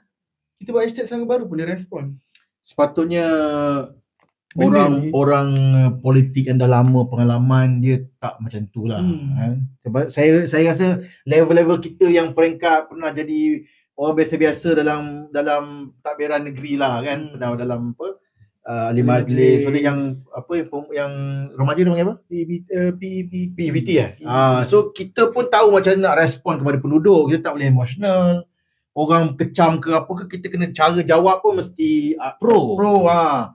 Tapi tak apalah, saya nak pergi pada surat. Boleh? Sila. Surat ni penting. Beritahu sikit apa benda isu surat ni. Okey, saya sebenarnya dapat yelah benda ni pun dah tersebar. So bila dah tersebar, kita nampak ni kita ni sebagai content creator nampak sebagai satu benda yang perlu kita sebarkan lah. Dan kita sebenarnya pemberi maklumat, dan yang menilai maklumat tu orang yang menerima. Dia nak terima, nak kecam ke apa, itu masalah dia orang lah. Dan saya pun buat video, dan video ni pun dah menentu hampir 50k views. Video surat ni memang tadi baru tengah hari tadi post. Okey, tapi sebab isi surat tu dia sebagai caretaker kerajaan negeri Selangor mengarahkan keputusan Majlis Mesyuarat Kerajaan Negeri Selangor diadakan pada 31 Mei hingga dia kata persediaan pembubaran dewan ni. Dia kata apa, yang pertamanya ketua jabatan agensi kerajaan terus berhati-hati dalam semua tindakan kenyataan yang dilaksanakan bagi mengelakkan isu kontroversi bagi menjelang PRU ke-15. Maknanya dia dah minta untuk dia punya ni untuk bersedialah PRU ke-15. Yang kedua adalah pihak berkuasa. Ni yang paling best ni berkaitan dengan Sufi Kamari ni. Pihak berkuasa tempatan negeri Selangor, KDEB Waste Management, perlu pastikan pengurusan sistem pembejar dan pembersihan awam dilaksanakan mengikut jadual yang ditetapkan. Ini yang ditakut sangat ni, yang sampah ni. Sampah, pasal sampah ni. Yang seterusnya adalah air. Jabatan pengairan, saliran semua kena memastikan bekalan air adalah terkawal dan tiada pencemaran dalam tempoh menjelang. Dalam tempoh menjelang PRN ke-15. Kenapa dalam surat tu, dalam tu tempoh menjelang PRN? Supaya image dia dia nak create image nampak bersih. Dan maknanya MB Selangor sendiri pun mengakui Selangor ni ada masalah air. Betul. Masalah air. Surat ini menjelaskan bukan Kelantan yang ada masalah air, Selangor lagi terus sebenarnya masalah air kalau kita nak bicarakan. Lepas tu semua kerja-kerja penguatkuasaan pencerobohan hendaklah ditangguhkan sementara tempoh yang bersesuaian iaitu selepas Ogos ataupun September. Mana lepas pilihan raya negeri. Maksudnya kat sini, kalau ada penjaja yang buat pacak kedai dekat tepi divider semua, atau cacat tengah jalan pun, jangan kacau. Tunggu. Dia akan beri kesan kepada undi. Ya, itu yang dia paling dia takut, kecuali kes-kes yang tertentu. Dan saya nak tanya jugalah kes perobohan penjaja-penjaja kecil ni, kenapa perlu tunggu selepas pilihan raya? Kalau betul lah bersalah, even bersalah sekalipun, biarlah pihak majlis jalankan tugas mereka yang selayaknya. Betul. Penguatkuasaan kena berjalan walau tak kira lah PRN atau tidak. Betul. Saya ada satu soalan kepada Ustaz Imran, kepada Ikhman. Surat ini dikeluarkan kepada PBT semua kan, seluruh Selangor. Sekarang ini kerajaan negeri sudah dibubarkan. Ya, dia sekarang caretaker. So, adakah kuasa caretaker nak berikan arahan pada PBT? Itu saya persoalkan dalam video tu juga. Apa? So, kalau anda ada jawapan, beritahulah. Boleh tak kerajaan caretaker bagi arahannya macam ni? Itu saya kata, kenapa Amir turun waktu paip pecah sewaktu dia caretaker? Padahal itu adalah cara bulanan. acara bulanan paip pecah tu. Tapi kenapa waktu caretaker baru diturun dengan berpayungkan takut cair. Pak kata Papa Berry dalam komen tu takut cair. So dengan payung cakap pinggang ya. Kau dah caretaker, kau tak boleh buat apa. Tak boleh buat apa keputusan. Tapi kenapa nak tertengok? Inilah kita nampak sebagai bahan politik pilihan raya. Tapi kalau PN masa tu dia kata kan dalam kerajaan caretaker Datuk Tuan ada luluskan apa benda lah kan tuduhan Rafizi tu. Sedangkan kelulusan tu dibuat sebelumnya. Jadi dalam keadaan caretaker dia sepatutnya benda ni tak berlaku. Jadi malam ni saya rasa banyak dah kita bincang. Ada benda lagi ni? Saya sebenarnya tengah buka nak cuba kata satu point sebenarnya tau. Berkenaan sebab ada orang tak puas hati bila kita kata Selangor ini ada isu dengan air yang basically-nya lebih teruk berbanding dengan Kelantan. Okey. Sekarang macam ni tau. Dekat Kelantan ini kalau anda kena ingat, saya kena cerita sikit tak minta maaf sikit. Kelantan tidak mendapat sebarang peruntukan tambahan ataupun peruntukan khas daripada kerajaan selama lebih 30 tahun untuk mengatasi ataupun untuk memperbaiki saluran-saluran pipe breaker yang telah usang yang dikatakan melebihi panjang 8,000 kilometer. Belanja untuk repair itu saja boleh menelan berbilion-bilion, 8 ke 9 bilion bukan macam tu. Bukan murah sebenarnya untuk repair piping bawah tanah sepanjang 8,000 kilometer. Okey. Di mana itu yang menyebab kenapa Kelantan punya air ni ada sesetengah tempat yang ada masalah air karat dan sebagainya. Tapi kalau kita tanya orang Kelantan, dia kata banyak tempat okey, tak ada masalah. Kita pergi Kelantan pun saya tak jumpa. Saya pergi Kelantan bakal banyak kali saya pergi Kelantan. Tak jumpa. Bila orang tunjuk video air Melo lah, air Kopiko lah. Jadi kita baca kat mana ni? And then kemudian tuan-tuan, kita kena fikirlah dekat Selangor ini, Kelantan yang tak ada peruntukan tak dapat tukar 8,000 km pipe. Dekat Selangor ada 6,000 km pipe yang usang yang juga tidak bertukar-tukar sampai ke hari ini. Walaupun Selangor antara penerima peruntukan yang banyak berkenaan dengan isu air ini dan Syabas adalah antara syarikat air terkaya dekat Malaysia. Peruntukan mereka untuk air setiap tahun lebih kurang 22 bilion macam tu lebih kurang. Sangat-sangat tinggi. Tapi 6,000 km piping tidak ditukar. Dan nak cerita tentang piping ni, masalahnya berkaitan apa tau? Masalah berkaitan dengan NRW. NRW ni apa? Non-residue water ataupun air yang hilang tidak dapat hasil daripadanya. Lebih kurang apa? Lebih kurang 28%. Dan ini mengakibatkan kerugian berbilion-bilion ringgit kepada air Selangor sebenarnya. Betul tak? Air itu dia hilang, dia masuk tanah, dia pecah. Pipe pecah macam Iman lah. Macam Iman, pipe pecah. Kan air tu bagaimana budak-budak mandi? Betul lah. Kan dia hilang, non-residue water. Masuk ke longkang jadi semua. Kalau ada rajin, kalau pakai kita tepi tu, cuci kita free. Itu kisahnya. So basically-nya, you nak banding Selangor Kelantan. Oh fine. Oh Kelantan teruk, tak macam Selangor. Selangor okey. Tuan-tuan, kalau Selangor okey, tak adalah tiap-tiap bulan aku tak ada air kat rumah. Masalahnya. Sini pun ada masalah. Nasib baik rumah tu ada tangki. Kalau tak ada tangki mati bang. Betul. Nombor 2-nya, kalau Selangor dia betul-betul okey, tak adalah masalah. Boleh katakan mesti dapat SMS. Gangguan berkenaan air kerana penutupan logik itu ini. What the hell masalahnya? Kata negeri yang paling power, yang banyak air dan sebagainya, paling maju sebagainya, tapi tetap gangguan air. Tiap-tiap bulan dapat WhatsApp, dapat SMS, gangguan air kerana pipe pecah di sekian. Ini ialah Selangor, bukan Kelantan. Saya dalam hal ini saya tak boleh komen sebab mungkin saya T20. Rumah saya okey. Kawasan elite gurau je. T20 mana gua dia. Jahat gila. Tak dah pindah. Dah pindah dah? Rahsia. Wey, itulah dia. Macam mana T20 sekarang. Jadi saya tak hadapi masalah pipe pecah ataupun gangguan bekalan air. Tapi saya dengar cerita Papa Berry dan saya dengar cerita Ikman. Kita tak nafi benda tu. Maknanya bila kita tak mengalami masalah tu, kita tak boleh nafikan orang yang mengalami. Betul tak? Betul. Oh saya okey, air masih okey. Air engkau letak kau lah, engkau walaun. Takkan macam itu cara tuan-tuan. Ni kelakar. Ingat tak Ikman? Masa kita live tu. Yang si Apple tu. Kita cerita, Ikman cerita pipe pecah. Masalah pipe pecah. Tiap-tiap bulan pipe pecah. Tengok-tengok besok pecah lagi kan. Pecah lagi kan. Mesti nak tag dia tapi tak ada. Itulah. Apple cerita, kita tak ada masalah air kat sini sebab setiap rumah ada tangki. Astagfirullah. Aku tak cerita ada bekalan air ke tak. Aku cerita pipe pecah. Masalahnya. Dia cerita, kat rumah ni tak ada masalah air. Setiap rumah ada tangki sebagainya. Dan bil kita pun agak murah. Allahuakbar. Lepas tu dia kata dapat notis apa semua. Dia macam ni lah. Maknanya bila masalah tu tak kena pada kepala kita, kita jangan nafikan beban yang kena pada orang. So itu isu dia. Bermakna Selangor ada isu. Okey, saya rasa dah tercapai matlamat objektif kita untuk podcast pada malam ni. Saya nak bagi tahu kepada anda ada isu, ada masalah. Banyak. Jangan nafikan benda tu, dan kalau kerajaan negeri yang sedia ada ni masih dapat sokongan rakyat, kita hormat jika rakyat masih memilih Pakatan Harapan. Tapi sekiranya pengundi-pengundi nak menyampaikan satu mesej kepada kerajaan sedia ada, dia ada alternatif. Alternatifnya adalah Perikatan Nasional. Jadi ini dalam negara demokrasi, anda tak boleh kata bila kita cakap macam ni, oh you cuba untuk melawan. Tak. Demokrasi memang macam tu. Setiap 5 tahun dia akan lepaskan kita panggil kuasa dia. Betul. Sebab itu memang dia kena ikut. Kok mana pun dia akan tempoh matang, dia akan terbubar. Dewan Negeri akan terbubar, Parlimen pun akan terbubar. Jadi bila keadaan masa itu sampai, rakyat ada peluang untuk buat perubahan. Persoalannya, rakyat sedar atau tidak. Kalau rakyat masih nak kekal macam tu pun, itu pilihan.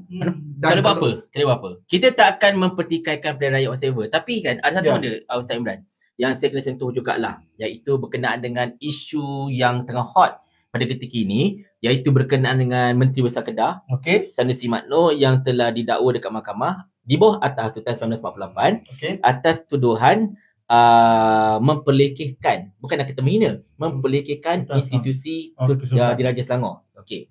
The thing is, tuan-tuan sekalian, pertamanya benda ini yang masuk mahkamah. Saya boleh cakap berkenaan dengan ucapan Sanusi itu tidak merujuk pada Sultan Selangor, tapi oleh kerana kita tak nak ulas isu mahkamah, jadi saya tak nak ulas benda tu. Cumanya seandainya kalau anda nak menuduh bahawa, jangan undi PN wahai anak Selangor kerana PN ini adalah pendahaka. Tuan-tuan dan puan-puan sekalian, jangan dilupakan pada tahun 2014, Datuk Seri Anwar Ibrahim pernah dilucutkan darjah kebesarannya oleh Sultan Selangor. Bukan Sultan Kedah, bukan Sultan Pahang, tapi Sultan Selangor. Kerana pada khidmat Sultan Selangor, Datuk Seri Anwar Ibrahim telah menderhaka kepada Sultan Selangor berikutan langkah kajang. Ini adalah berikutan di mana pihak Pakatan Harapan pada ketika itu tidak, masa itu Pakatan Harapan lagi, masih lagi Pakatan Rakyat, masih Pakatan Harapan. Inilah antara menjadi punca perpecahan kita masa itu. Mereka enggan menghantar lebih dari satu nama untuk calon Menteri Besar Selangor. Pada ketika itu, kita ada Sultan kata kita nak banyak nama. Tapi Pakatan Rakyat, which is PKR dan DAP, 3 nama masa tu. Dia hanya hantar nama Puan Azizah. Disepakati oleh Datuk Seri Anwar Ibrahim tak dapat bertanding sebab dia tiba-tiba masuk penjara. Kan? Muhammad Umar, jangan gosip. Nama siapa? Kita apa? Thank you. Kejut kita punya producer. Lepas tu. And then kemudiannya Allah SWT, di mana masa itu banyak komentar-komentar yang sangat jelek, sangat jelek dilakukan terhadap Sultan Selangor oleh Pakatan Rakyat pada ketika itu, kecuali PAS. Di mana PAS lah satu-satunya yang ikut kata Sultan hantar 3 nama. Termasuklah nama. Dan nama yang kita hantar bukan daripada kita. Betul. Bukan nama daripada PAS. Macam mana kita hantar calon. Kita tak bagi nama orang PAS pun. Tak bagi nama orang PAS pun. Dan salah satu nama yang kita hantar adalah Datuk Seri Azmi Ali. Masa itu belum lagi Tuan Azmi Ali, belum Datuk Seri lagi. So, dan Azmi Ali lah dipilih sebagai Menteri Besar Selangor. Datuk Seri Anwar Ibrahim telah digugurkan darjah kebesaran Datuk Seri beliau oleh Selangor, tapi dia ada Datuk Seri tempat lain lah, sebab tu masih Datuk Seri, atas dakwaan ataupun khidmat baginda menghina Sultan Selangor pada ketika itu. Alright. So kalau anda nak kata jangan ikut parti yang menghina Sultan, patut anda jangan sokong PKR. Parti itulah yang mengajar lawan Sultan. Itu lawan Sultan. Pada tahun 2021, anda masih ingat mungkin nama Iswardi Morni? Iswardi Morni ini dia buat live apa tau? Tangku bangun tak tangku ni? Tangku sedap tak ni? Tahu lah tu dua istana tu semua. Tahu istana tu makan best-best semua. Saya pun datang. Itu kurang ajar bang. Lagi seorang cikgu apa yang ataupun Wanji Wanji. Itu lagi. Wanji lagi best. Nak menghapuskan kesultanan pada tahun 2029. Dia tak panggil Sultan, setan. Setan dia panggil. Semua tu parti mana bang? Nak tanya? Semua tu parti mana? Semua keahlian parti apa? Wanji parti mana? Dan dia merupakan pegawai khas pada siapa? Iswari Morni parti apa? Ketua apa? Anwar Ibrahim parti mana? Kita lah satu-satunya parti selain dari UMNO asasnya. UMNO pun ada isu juga tapi tak sentuh lah. Kita lah satu-satu parti yang benar-benar mempertahankan institusi diraja dulu sampai sekarang tau sebenarnya. Kita konsisten bab itu. tapi hanya kerana mungkin satu ucapan yang boleh disalah interpretkan dan juga dispinkan, maka korang nak menuduh dia macam-macam, tiba-tiba kata PN adalah penderhaka kepada Sultan sebagainya. Cakap tengok cermin lah bang. Jadi ini sebab dalam pilihan raya, dalam politik, dia kita panggil perlawanan naratif tau. Membina perspektif dan sebagainya, dan itu bukan cara yang sihat sebenarnya untuk bersaing dalam pilihan raya. Sepatutnya kita membuktikan kompetensi. Betul. Kalau dah memerintah, tunjukkan. Dan kalau yang belum memerintah, cuba tawarkan apa yang baik kepada rakyat. Saya rasa ada lagi. Sekejap, saya nak lalang kita borak kan. Kita habis pukul 11 habis kurang. Okey, saya nak bacakan berita yang dikeluarkan oleh Astro Awan ni, which is sebuah berita tapi saya baca di Astro Awan ni, bertarikh 4 Disember 2014. Berita ni dikeluarkan pada pukul 3.17 petang.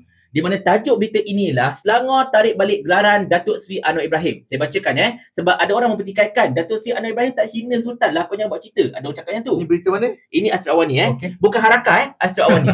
Okey, kalau kau Harakah kau tak percaya. Okey. Darjah kebesaran yang membawa gelaran Datuk Seri yang diberikan kepada Ketua Pembangkang Anwar Ibrahim telah ditarik balik berkuasa 3 November lalu.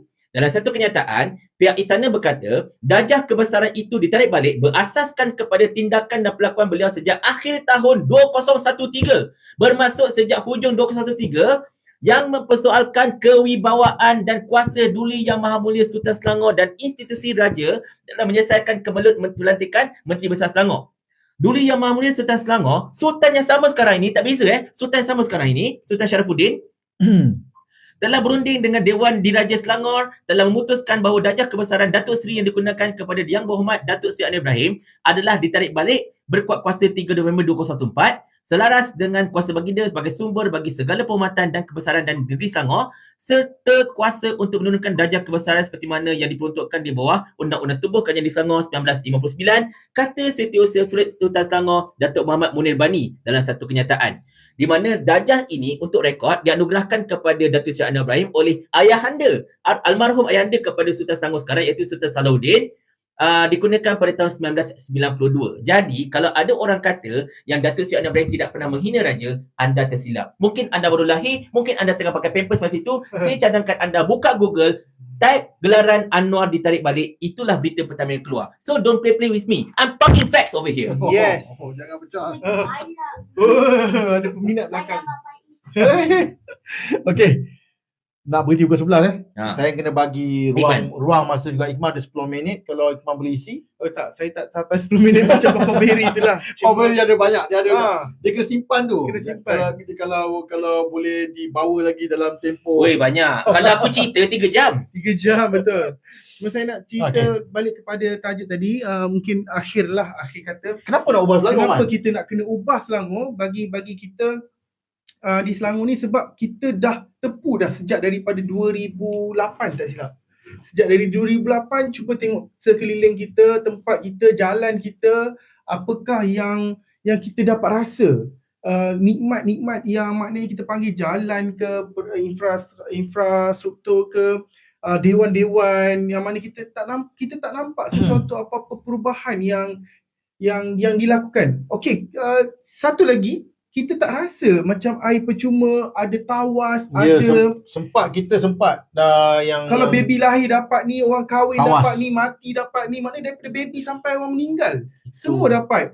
Orang bujang, orang kahwin. Tu bawah merakyatkan ekonomi Selangor, MBS. Zaman Menteri Besar Selangor sekarang ni memang kita tak dapat rasa apa-apa benda tu pun. Kalau ada pun maklumat tak sampai. Maklumat tak tahu. Ya, tak sampai. Dan saya pernah ada sekali tu makcik tu datang, dia cerita, dia ingat kita ni masih dia datang MTD lah. Dia ingat kita ni dia nampak logo PAS, dia ingat kita ni benang lah. Masih lagi dalam kerajaan. So dia kata makcik macam ni. Bila makcik tu sebenarnya duduk area dekat rumah tu juga. Bila dia pergi, saya kata tu depan tu je untuk tempat bangunan YB masa tu. Masa tu YB Hilman bawa hak Pakatan Harapan lagi lah masa tu. Lama dah cerita ni. Tapi bila dia patah balik tu cerita, dah tak boleh dah tak ada dah benda-benda yang zaman-zaman Tan Sri Khalid, mungkin ada sedikit daripada Azmin Ali, memang dah tak ada dah keistimewaan sebagai rakyat Seri Selangor. InsyaAllah kita tak sabar nak tunggu manifesto daripada Perikatan Nasional yang dikeluarkan dan Pakatan Harapan dan juga. Pakatan Harapan juga, kita nak tengok mana kita boleh compare. Ya, kita nak compare, insyaAllah tu saja. Itu yang kita masukkan kematangan dalam politik. Mungkin rakyat Malaysia belum sampai ke tahap tu. Ya, kita kalau lihat di negara-negara yang maju, maju rakyat dia, maju politik dia, matang rakyat dia, kita akan dapati mereka akan rotate. Betul tak? Kalau di Amerika Syarikat mungkin Demokrat, Republican, dia akan bertukar. Sebab apa? Supaya bila berlaku rotation, orang akan buat kerja bersungguh. Kita bimbang ni bila dia macam apa? Bak kata pepatah lah, absolute power corrupts absolutely. Itu tahu Jawa. Sebab bila orang yang sama dia pegang lama, dia sampai dah tak tahu nak buat apa dah. Betul. Semua benda dia rasa dia dah bagi semua, tapi dia dah tak boleh nak teruskan. Sebab tu perlu kepada tukar. Betul, tukar. Sebab tu kalau ada slogan atau tagline Selangor baru, kita jangan koyak lah. Itu taktikal pilihan raya. Itu biasa. Kalau you rasa tak perlu tukar, you buatlah tagline kekal Selangor. Dan bersainglah secara sihat dalam pilihan raya. Saya nak bagi masa sikit lagi, kalau Abang Ferry boleh tutup. Pendek je insyaAllah. Kenapa nak ubah Selangor? Pendek je. The thing is macam kita katakan, Selangor tetap Selangor. Kerajaan apa pun mentadbir dia tetap Selangor. Menteri Besar mana pun dia tetap Selangor. Bezanya ialah tentang siapakah yang akan mentadbir Selangor tersebut. Ibarat macam kereta lah. Ferrari tetap Ferrari. Dia tetap macam mana keadaan sekalipun. Kau sumpah macam mana pun, dia tetap Ferrari. Dia takkan jadi kancil. Tetapi yang membezakan Ferrari itu bagus atau tidak, sama ada Ferrari itu dipandu oleh Michael Schumacher ataupun dipandu oleh dipandu oleh apa tu, katalah macam kantin boleh macam kantin. Bezanya. Okey, di mana Ferrari yang dipandu oleh macam kantin itu mungkin dia tidak akan mencapai kelajuan sepatutnya. Mungkin akan terselamatkan orang pun masalahnya. Takut terselamatkan orang masalahnya. Tapi kalau Michael Schumacher, kita tahu dia merupakan juara dunia 7 kali kan, dan juga berpengalaman, dan memang of course dia merupakan antara pelumba terbaik sepanjang zaman. Bukan macam Max Verstappen lah. Max Verstappen tahun ni banyak mengelak, banyak masalah je. Banyak dia punya maklumat dia. Tu lah, semua ada situ. Modal dia banyak. Kalau nak tukar tajuk ni, boleh tambah lagi 3 jam. Kita lumba kereta. Jadi, kita cakap terus terang, kalau PAS Perikatan Nasional mentadbir kerajaan negeri Selangor ini pun, Selangor tetap Selangor, dia takkan jadi Kelantan. Okey, Kelantan ada gaya dia, Terengganu ada gaya dia, Kedah ada caranya, Pulau Pinang sama, Negeri Sembilan sama, Selangor apatah lagi. Tetapi dengan pentadbiran yang lebih bagus, insya-Allah resources negeri ini akan lebih bagus. Kita akan dapat sebuah kerajaan yang jauh lebih telus, tidak kiralah apa yang cuba ditipukan ataupun dipotretkan oleh pihak-pihak tertentu, dan kita juga insya-Allah akan dapat sebuah pentadbir yang lebih dekat dengan rakyat. Terbukti ketika kita pegang Gubernur dulu, kita pernah pegang Selangor dulu, kita lebih dekat dengan rakyat pada ketika itu. Dan yang paling penting sekali tuan-tuan sekalian, kita bukan sekadar nak maju dari segi duniawi, kita nak maju dari segi ukhrawi sama juga. Walaupun PAS menang Selangor ini Perikatan Nasional pun, kita tak akan laksanakan RU355, tak akan laksanakan hudud whatever kan. Tetapi sekurang-kurangnya kita akan cuba juga untuk menyemarakkan lagi Islam dekat negara ini. Dalam masa yang sama juga, bangsa-bangsa lain akan terbela. Jangan lupa tuan-tuan sekalian, komposisi penduduk Selangor 60.6% adalah Melayu, 27.3% adalah Cina, 11.3% adalah India, dan juga 0.8% adalah kaum-kaum lain, 81% adalah orang-orang bukan warga negara yang berdaftar. Tak berdaftar belakang cerita. Itu masalah juga kat Selangor ni. Jadi dengan komposisi seperti itu, memang selayaknya Selangor ini ditadbir oleh sebuah parti yang mementingkan tunjang, iaitu agama Islam juga orang Melayu itu, dalam masa yang sama juga menghormati dan juga mengangkat kedudukan bangsa-bangsa lain seperti mana yang termaktub dalam perlembagaan negara kita. And most important thing is, kita nak jadikan Selangor ini tetap best, tetap bersih, tetap stabil, dan juga undilah Iqbal untuk dungut setia. Tiba-tiba je. Okay. Jadi sebenarnya antara tujuan kita mewujudkan dari perspektif Wave of Selangor ni, kita nak educate masyarakat tentang ilmu politik, sains politik, ya, bahawa bukan dilihat dari kacamata luar, tapi dari kacamata Islam sendiri. Memegang jawatan itu adalah berkhidmat, kan? Maka Allah Ta'ala sebut fastabiqul khairat. Dia umpama kita bersaing untuk berbuat kebaikan. Ada pihak yang membuktikan dia buat kerja. Kalau ada pihak lain yang boleh menawarkan hikmat yang lebih baik, why not kita cuba. Betul. Dan kalau katakan mengubah daripada pemerintah yang baik, pentadbiran yang baik kepada mereka yang lebih buruk atau mereka yang tak pandai mentadbir, tentulah ada pertimbangan dosa pahala kat situ. Sebab kita bukan berkempen syurga neraka ni. Kita sedang educate bahawa pilihan yang kita akan buat dalam pilihan raya nanti akan memberi kesan, ya, yang kita akan tanggung 5 tahun. Maka itu orang-orang politik ambil peluang ni sebagai fastabiqul khairat. Berlumba-lumbalah kamu membuat kebajikan. Berlumba-lumba menawarkan khidmat yang terbaik untuk rakyat. Siapa pun yang memerintah, siapa pun yang mentadbir negeri Selangor ini, yang penting kita sebagai rakyat mendapat manfaat. Dengan ini saya rasa saya tutup pertemuan kita pada malam ni. Subhanakallahumma wa bihamdika apa ni? Nak tutup.